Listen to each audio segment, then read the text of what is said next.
a teammate that plays basically the same position. Conduct detrimental is not a singular act. It's not. It's plural. Okay, so what led up to conduct detrimental? What are the series of events? What is the chain of events that got us here? Skip, you're releasing a guy 3 weeks before the season that you just gave a boatload of money to. Yep. Why? What is it? What's the underlying theme? See, people think, when the Raiders released Antonio Brown for conduct detrimental, Skip, it wasn't that singular act. It wasn't just because it was the ballroom, it was the late, it was the tardiness. So in a situation like this, I believe it's the very same thing. Was it missed practice, missed meetings, late to practice, late to meetings? What was his conduct in the locker room? Skip, let me tell you something. I would like to think I had a lot to do with some of the relationships and how the Ravens locker room is conducted. Because I thought Ozzie Newsome did a great thing when he brought myself and Rod Woods and Rob Burnett, was a former Cleveland Browns that brought to Baltimore, and Mike McQuarrie. I thought Ozzie did a great job of infusing a lot of veteran players with some of the youth. And my job and Rod's job was, as accomplished players, is to let the other players know this is how you conduct yourself. Because we weren't going to always be there, Skip. And those young players, the Ray Lewises, the Peter Boulwares, those Chris McAllisters, all those guys, Jamal Lewises, they were going to be there. So this is the way you conduct yourself. And I just think the thing is, for me, it's being reported that the council, everybody, for now, I guess everybody has, as I started to lead the league, we had a players' council. Because the coaches wanted to have a pulse of the team. Because they really wanted to be a team. They want the players to be in control of the team. What do you think about this? What do you think about that? It's going to be very, very interesting, Skip. I'm going to listen over the next 3 to 4 days how many of the Ravens players come out in support of Earl Thomas. That's going to tell you everything you need to know. Now, this is what we know for 1,000% for certain. There are 2 player-friendly locker rooms that said, nah, we good, bro. That's all you need to know. Pete Carroll, the Seahawks run that locker room. The Baltimore Ravens, I've been in that locker room. The players, they let you do it. And they said, nah, we good. Something is going on that they said, we would rather be without you. Remember, Skip, the old saying is, we'll tolerate you until we can replace you. That is correct. And they can only tolerate this man for 1 year. Okay. So, as most people who watch the show know, I have campaigned for the Dallas Cowboys to sign Earl Thomas for 3 years.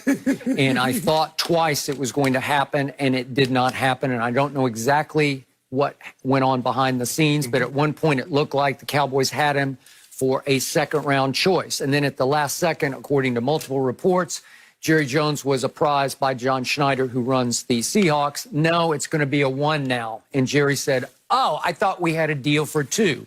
Sounds like Dak Prescott and his agent, rug jerked out from under Jerry, end of story.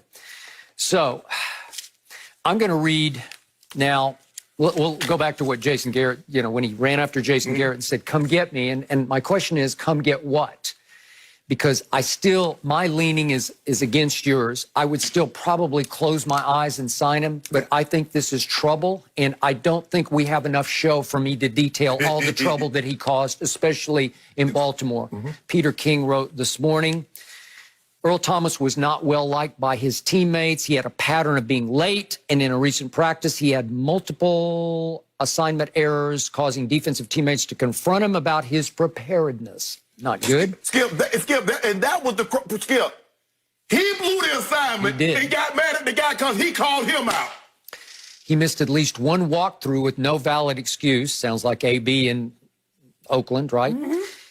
When the incident at Friday's practice happened, very few, if any, teammates came to his defense. Teammates backed Clark, the significantly lesser name. That's Chuck Clark, who was a 6th-round draft choice out of Virginia Tech. What was it? 3 years ago. 2018, I think. Yep. And he started 12 games last year, so he wasn't even a full-time starter last year, and teammates are backing him because on the play in question, Earl Thomas just decided on his own, I'm going to blitz. And all of a sudden, he gave up a deep touchdown wide open, and Chuck Clark took his helmet off because he was so frustrated with all of the missed assignments and threw it against the turf. And here came Earl Thomas and punched him out. That was basically the end of Earl Thomas in Baltimore. So what did he say? Remember, the Ravens signed him, and I knew at that point the Cowboys couldn't even get in the Derby for him because he got $55 million. And it was 4 years, 55. That's 32 million was guaranteed at signing. Yikes. He got 22 and he got 10 this year's salary. Largest in the franchise history ever given to a non-quarterback. So nobody on defense and nobody else besides the quarterback on offense had ever gotten that kind of money. And they got 3 Hall of Famers on that deal. Ray Lewis, Suggs, and Ed Reed. Thank you. Never got that. Thank you. So during spring workouts with the Ravens the first time around, Thomas acknowledged that the Ravens defense was complex compared to the one run in Seattle. And you know what Seattle did? They just ran cover 3 every play. Here we are. Thank you. Here we are because we're better than you. Yes. I got Sherm over here and I got Cam over there. You know, I got it.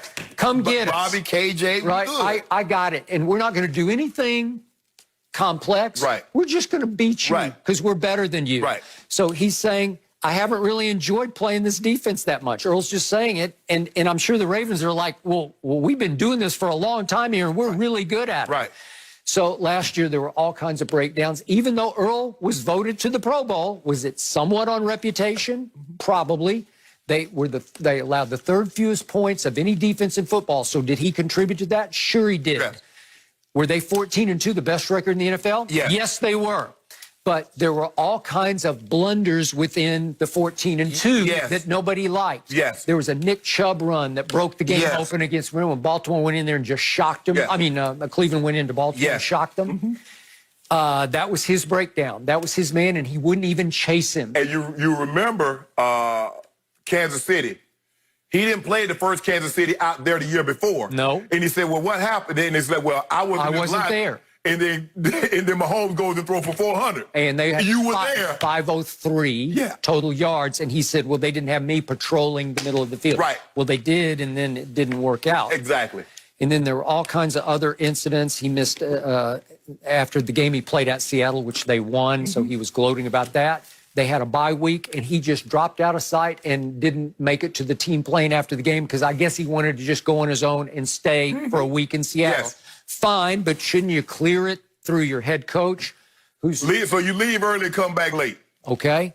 And then there was the incident that I don't want to get too deep into with his wife, who went to the rental house with a loaded gun and put it to his head because she was accusing him of cheating on her at their rental house. I think it was in Austin. Right. And, and he did not apprise the Ravens of that until it hit the social media. His pattern of behavior, like I said, conduct detrimental, because they got documentations of all of this. Yep. Because in order for you, and people are like, well, they didn't suspend him. I'm sure he's been fined heavily, because when you late, you miss, they find you. Right. It's a documentation that's leading up to this. This was the straw that broke the camel's back. I agree. But there were a lot of straws that were accumulated that was placed on this camel to where he couldn't bear it anymore. I agree. And they were like... And finally, he posted the practice video of the broken play in question in which he blitzed. Yeah. He posted it briefly, then deleted it, which is against team rules. He got a hold of their internal practice video and posted it on social to defend himself. It's a broken rule. Just one more. Yeah. And it tells you everything you need to know why they needed to move on. Okay. That's the very reason. Because, see, Earl doesn't think rules are applicable to him. A lot of times, Skip, when you go somewhere and you as accomplished as he is, he is an all-pro, he's won a Super Bowl, you come in, and his communication skills are not great. Like he said, well, there's not a whole lot of talking need to be had. You line up in single high safety, robber coverage. You just line up in Skip and we gonna play football. And it sounds like he was just freelancing. Yes. In the Baltimore defense. Skip. I think I'll blitz this play. Skip, you can freelance. And sometimes you can make play. Look, the greatest freelance of all time was Ed Reed. But if Ed got out of position and they got to play, you're like, my bad. I thought I saw this. I didn't see it. He would own up to it. If you freelance, you get out of position, you give up plays, and you don't own up to it, eventually, Skip, they're going like, man, this is some bull jive, coach. He doing his own thing out here and got us all looking bad, and he won't own up to it. They had Skip. Okay. That counsel. I got it. I still say, if you could bring Earl back to his home state, he grew up a Cowboy fan in South Texas. Yes. if you brought him back to Dallas and his ego was on the line, his reputation was on the line, to show people he's not that guy that he got portrayed as being in Baltimore. Well, what about Seattle? Okay, or Seattle. I got it. But if you became the missing piece to the defensive puzzle because you were on the hot seat, you got to produce, but you came in for a Cam Newton-style contract in New England where it's like $1 million base and some incentives. By the way, they just redid Ty Smith's contract yet again, saving about $7 million against the cap, but it was earmarked for Dak, maybe into next year. So I don't know. Would they try it? I would probably close my eyes and try it, but every point you made, all the signs are bad. I got it. But as we get older and you play defense, you can't freelance as much because you don't have the athleticism to recover. That's the thing. Rod Woodson, one of my good friends, Rod played 17 years, but he knew how to get himself in position. But as you get older, Skip, all that freelancing, well, I'm going to do this, I'm going to disguise it, you can't do it.